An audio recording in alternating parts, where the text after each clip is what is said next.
Well, as you know by now, Queensland Premier Annastacia Palaszczuk sensationally resigned on the weekend, giving a tearful nod to who she thinks her successor should be.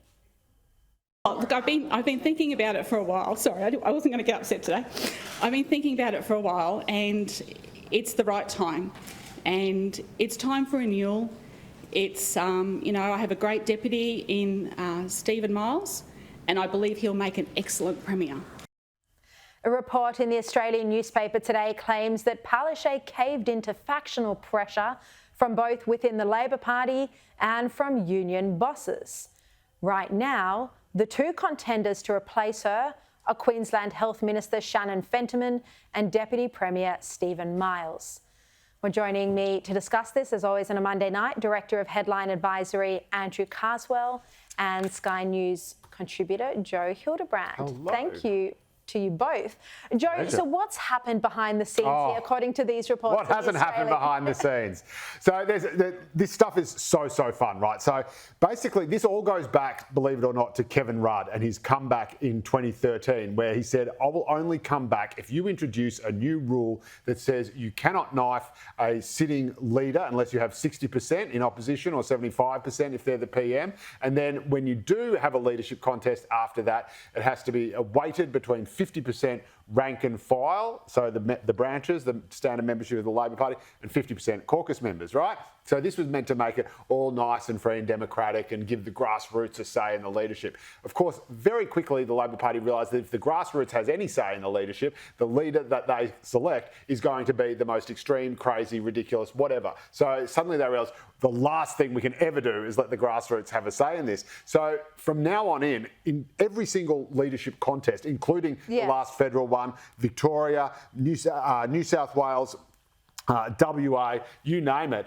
the deal is all stitched up behind closed doors. There's not even a vote in caucus. The leadership team is presented to caucus as a fait accompli. So that is what is happening here. And you've got Stephen Miles, who obviously thinks he's the leader in waiting. He's got the support of Gary Bullock, who is the head of the influential left-wing union that used to be the Liquor, Hospitality and Miscellaneous Workers Union, fondly known as the MISOs. It's now called United Workers Union or something. Yeah. But of course, he would be a disastrous choice because he has all the baggage of Annastacia Palaszczuk and absolutely none of the charm.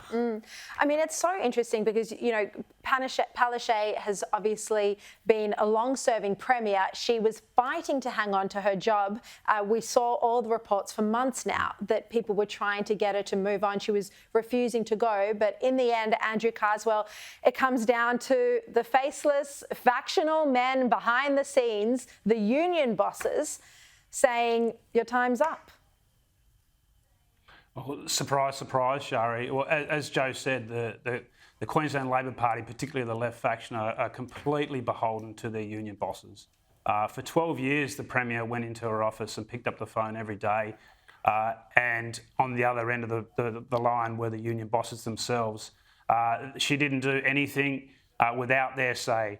What to say, where to go, who to appoint in cabinet, what to have for lunch. Anything that happened on any given day was ordered by the unions. And we won't see that change in this process as well, particularly if they go to Stephen Miles. I agree, he's not the right choice given the baggage that he carries from those COVID years. And this guy was the attack dog against everything the federal government did. He gnashed his teeth, he puffed out his chest, and he had a swing at the federal government at every attempt. So if he gets the role, he'll need to reinvigorate himself. And we've seen that in the past. We all remember, when Peter Dutton put his hand up for the leadership and went out and into the courtyard with a press conference and said, now I can smile again.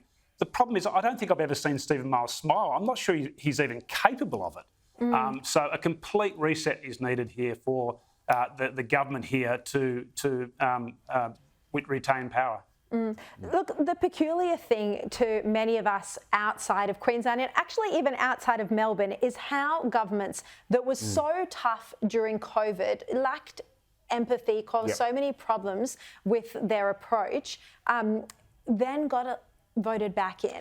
Yeah, and I think, to be honest, it goes to a bigger ideological problem with the left of the Labor Party, which is precisely that it is a faction that is based on ideology and that it doesn't compromise that ideology for even the most obvious practical human reasons. And so, of course, you have this extremely hardline response in both Victoria and Queensland. And even when there are cases, like with, people with sick or dying family members or children or whatever, they say, oh, no, Queensland hospitals are for Queenslanders, or the borders must be closed because we have to do it for Mother Russia. And that is a real problem. And again, at least in Victoria, it was a left. Well, strangely, in Victoria, you had the right used to have the numbers, and Dan Andrews from the left faction ruled at the right's pleasure. And then, of course, that got completely swept aside when the branch stacking scandal came up, and suddenly that state flipped to the left. Queensland is the exact opposite. The left has the numbers. Stephen Miles is the big architect, I suppose, of the left, and has Gary Bullock from the Union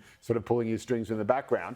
But Annastacia Palaszczuk is of the right. So basically, Palaszczuk served only at the left's pleasure, which is why whether she wanted to go or not was a completely moot point. If the left decided she wasn't electorally popular enough to be worth having around, she was gone, and that's that. And so that's why I think those were probably not just crocodile tears. But what do you think, Andrew, about the proposition now that this does give the opposition a look in at the next election in Queensland? Oh, I certainly think that is the case. And it's not because of a growing hatred of Annastacia Palaszczuk.